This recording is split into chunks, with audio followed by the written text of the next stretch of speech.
Hello, hello, hello! Hello sunshine! So welcome back to my YouTube channel. And for today's video nga guys, ay pag-uusapan natin kung paano nga ba ako nakapasa doon sa aking spouse visa interview. So, January 1, 2021 na-send sa email ng asawa ko na meron na daw akong nakalaan na interview on February 1, 2021. So, nung nalaman namin yon, sobrang saya namin kasi nga sa tagal-tagal nang hindi kami nagkitang dalawa, so almost 3 years, and alam niyo naman guys na nag-apply pa ako ng tourist visa para lang sa birthday niya before pero hindi ako na-aprobahan. And talagang ni-ready namin lahat kasi gusto ko sanang makapag-review and also magkaroon ng peace of mind. So, ang nangyari guys, January 18, nagpunta na ako ng Manila. Nag-stay pa ako sa isang hotel and pumunta ako ng Tagaytay while waiting for my interview ng February 1. Nagpa-medical na rin pala ako. So, yung medical guys, umabot siya ng almost 15,000. Basta lagi ko yung price kung magkano nagastos ko sa medical. Sobrang aga kong pumunta ng St. Luke. So, kailangan din yun. And, syempre, dapat negative ka na pupunta doon. Tapos, pumunta ako ng 5 and then natapos ako ng 1 p.m. ng afternoon. So, ganun kahaba, guys. Pero, yung St. Luke's na yun is parang extension center lang nila. Ayan na. So, after ko magpa-medical, pumunta na ako ng Tagaytay. Then, nag-stay ako doon ng 10 days. Then, bumalik ulit ako ng Manila para mag-ready na dun sa aking interview. So, February 1, ito yung mga ready kong mga papers ko bago ako pumunta ng embassy. So, kailangan guys, dala nyo tong mga to. So, first one is yung inyong passport. Siyempre, kailangan nyo yung passport nyo. Next one na kailangan nyo is yung next one is yung sinend sa inyo na letter from the US Embassy. Kailangan nyo ipaprint yun. So, dapat guys, marami kayong extra na mga print. Original birth certificate, kung may asawa man kayo, original na marriage certificate, and then senior pag tag-isa kayo. So, ayun, lahat dinala ko. And also guys, syempre, di ba mag-asawa nga kami, tapos halos 3 taong kaming di nagkasama. So, kailangan namin ng proof, kumbaga, na kami ay magkasama and kasal kami. So, gumawa ko ng parang scrapbook lang para lang maipakita if tatanong ba nila sa akin kung talaga bang mag-asawa kami, ganyan. And nag-memorize din ako guys ng mga dates and also yung mga important questions about sa family niya. Kung kailan pumunta dito yung father niya, kung sinong kumuha sa kanya, kung ilang taon na siya dito sa US, ano yung address niya, ganyan. So, lahat minemorize ko para alam ko yung isasagot ko pagdating sa interview. Pero sobrang kabang-kaba ko guys. Kasi nga, nadala na ako ng tourist visa ko. Diba kasi hindi ako nakapasa ng tourist visa ko. And sobrang na-depress ako that time. Pero ayan nga, lahat naman ng mga nangyayari sa buhay natin is merong plan si God, diba? So, ayun nga, ito na. Also guys, dapat updated lahat ng mga papers nyo na hawak nyo and also yung naka-upload doon sa US Embassy. So, kailangan guys, hindi na NBI mo is mag-expire na ngayon doon sa may pinasa mo sa online, tapos yung hawak mo ngayon is bago pa lang. So, hindi pwede yun dahil madedelay ka sa interview mo. Papalabasin ka and then maghahanap ka ng pagpaprinta na sa online. And then, kailangan kung ano yung binigay nilang oras sa'yo, yun yung gagawin mo. Yun yung hanggang limit mo lang.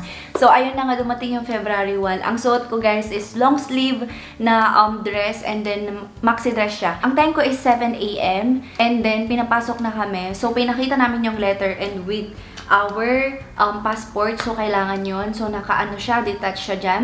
And then, lalagyan nila yun ng thumb. May parang ididikit dito sa likod ng passport mo, which is yung para siguro, ito yung kanyang schedule, ganyan. By the way guys, dahil pandemic ngayon, hindi gaano kadaming tao. So, mabibilang mo lang yung mga taong nandoon. Ayun, so nandun na kami sa waiting area. And syempre, di ba, hindi nga pwede yung magkakadikit, ganyan. So, hiwa-hiwalay and may mga designated seats na pwede mong pag-upuan. Bali, mga lang siguro sa isang row, guys, is 2 tao lang yung pwede. Di ba? Para nga may social distancing. So, pinapasok na kami and then pumunta na kami doon. Naghintay kami para tawagin yung pangalan namin para sa pre-interview. So, ibig sabihin, i-check nila lahat ng mga documents mo, kung original ba yan, kung Xerox copy ba yan. Titignan nila sa online and also doon sa hawak mong papers kung original. And ang nakakakaba guys, kasi yung hawak kong birth certificate na asawa ko ay hindi original. And also, wala kaming Senomar. So, ang nangyari, parang kumbaga, yung Senomar, okay pa. Pero yung sa may birth certificate, pinaano ko, parang kailangan yung birth certificate, ganyan-ganyan. Pero ang nangyari kasi guys, hinayaan lang ako na ang magja-judge or ang magsasabi kung anong gagawin ay yung talagang interviewer na. So, meron akong pinaprint guys and ayun, lumabas ako. After that, nung pagkalabas ko, mahal yung nasa labas guys na pagprintan or pagsuyuan, ganyan. Yung isang paper, isipin mo 300 pesos and kung magkanong pieces pa yung kailangan, diba? So, ayun, pinapasok na ako and okay na. Pinapunta na ako sa may waiting area para sa mag-i-interview na, yung sa may spouse visa interview. Ganyan. Okay, so pinahintay nga ako doon. Eh, nakala ko ako yung mahuhuli. Ako yung mahuhuling tatawagin kasi nga ako yung nahuling pumasok. So, ang nangyari, galing, tinawag na ako. So, kinabahan ako agad, pero iniisip ko talaga na wag akong kakabahan. So, ngayon, yung mga comments doon sa video na yon, parang inadapt ko siya. Binasa ko naman yung mga comments ko doon sa may tourist visa interview ko, na denied nga ako. And then, ayun, ang unang tanong sa akin guys is, who's gonna petition you? Sabi niya. So, ang sinabi ko guys, my husband. Hindi ko sinabi na pangalan niya, basta ang sinabi ko, my husband. Tapos, ang sinunod niyang tanong is, what name? Sabing ganon. Tapos sabi ko, John Ireland Oligan galing, sabi ko. So, pangalawang tanong na yon. And then, yung third one is, who petitioned him? So, sino daw ang nagpetition sa kanya? So, ang sinabi ko, his father, Orland galing, sabi ko. Tapos, okay, sabi niya. Tapos, nag-check siya. Ang dami niyang ginagawa. Chine-check niya yung mga papers doon, sa may online and also doon sa hinahawakan niya. So, you don't have your original birth certificate and then your Senomar, sabi niya. Yes, sir. Sabi kong ganon. So, naghihintay lang ako. Bali, inalis ko guys yung face shield ko and mask ko ha. Para lang makausap ako na maayos and para makita nga sa passport na ikaw yon. And then, next one na tanong is, what's his work? Sabi niya. Tapos, ang sabi ko, he's a cook in the US Army. Kakong ganon. Tapos sabi niya, okay. Sabi niya ganyan. After ng tanong na yun, guys, imagine 4 questions lang yun. Sinay niya na yung mga papers ko and then ang sinunod niyang sinabi sa akin is, you read this paper and you'll have to submit your original Senomar and submit your husband's original birth certificate, sabi niya.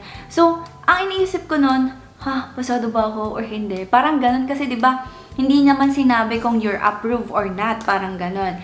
Tapos ang sinabi niya na after you submit all of this, sabi niya, then doon lang daw nila tatatakan yung yung passport ko or doon lang nila lalagyan ng parang US visa, ganun, parang ganun. Parang ang saya ko na nagdadalawang isip kung approve ba ako o hindi. So, sinabi ko sa asawa ko pagka uwi ko ng hotel, sobrang saya ko kasi nga, talaga, approve na pala talaga ako. And all I have to do is i-submit yung Senomar namin na original and yung kanyang original na birth certificate. So, ang ginawa namin guys, na-delay ako. So, yes, na-delay ako. Pero, hindi naman sobrang delay kasi February 1 yung interview ko. Pinasa ko na agad siya ng February 2. So, ang ginawa ko guys is, pinunta ko yung sa To Go. So, pinunta ko sa To Go and nilagay ko dun yung Senomar ko, yung original Senomar ko, certificate of marriage, yung kanyang birth certificate, and then yung Senomar niya din. And then, nilagay ko guys yung aking passport. So, doon ko nilagay lahat and nire-check ko siya, tapos sinend na sa my US Embassy ng To Go. Tapos, ang update sa amin is March 15, doon na namin matatanggap yung visa. Pero medyo delayed. So, dumating siya ng March 19. And ayun na, nagpabook na yung asawa ko ng ticket ko papunta dito sa US. So, April 14 ako nagpabook doon sa Pinas. And ayun na nga, nandito na ako sa US. So, sobrang din guys, sobrang saya na makita ko yung asawa ko kung napanood yung video guys kung saan nagkita na kami. And then also yung aking trip to US. Kasi na-delay din ako sa flight ko ng papunta dito sa Nashville. And doon ako na-delay kasi chinek pa yung passport ko. Kung, di ba, first punta mo dito sa US, may mag-check din ng passport mo guys. So, medyo matagal doon sa part na yun. And talagang madedelay ka. Pero wag kang kakabahan kasi ire-reschedule nila yun. And then, sobrang thankful din ako kay ate. Pilipina siya na nag-asikaso sa akin. Binantayan niya yung baggage ko. Siyempre, mga ilang luggage din yun. Binantayan niya yun. And saka lang siya umalis after kong makapag-book ng ticket ko ulit papunta ng Nashville. So, ayun lang guys. Sobrang dami kong preparation. Nasa 1 month preparation din yung ginawa ko. Nag-review ako ng marami guys. Talagang sinaulo ko siya. And ang talagang importante lang is magdasal lang kayo at huwag kayong kakabahan. Kasi kapag kinabahan talaga kayo or naunahan kayo ng kaba, ay Diyos ko, hindi na kayo nakakasagot ng maayos. Parang, kumbaga, mag-aano na kayo, magraratal na kayo kung ano na yung nasa isip nyo. Sana sa lahat ng nag-apply ng spouse visa or fiancé visa, sana makapunta na rin kayo dito sa US and makasama nyo yung mga husband and fiancé ninyo. So, kung may mga tanong pa kayo sa akin, pwede nyo i-comment sa comment section and itatry ko siyang sagutin hanggat kaya ko. So, ayun guys, I hope you enjoyed this video and sana may natutunan din kayo. And I'm so happy to share my experience with you guys. Please don't forget to subscribe to my YouTube channel and hit the notification bell. So, ayun, thank you guys so much for watching and see you on my next vlog. Bye!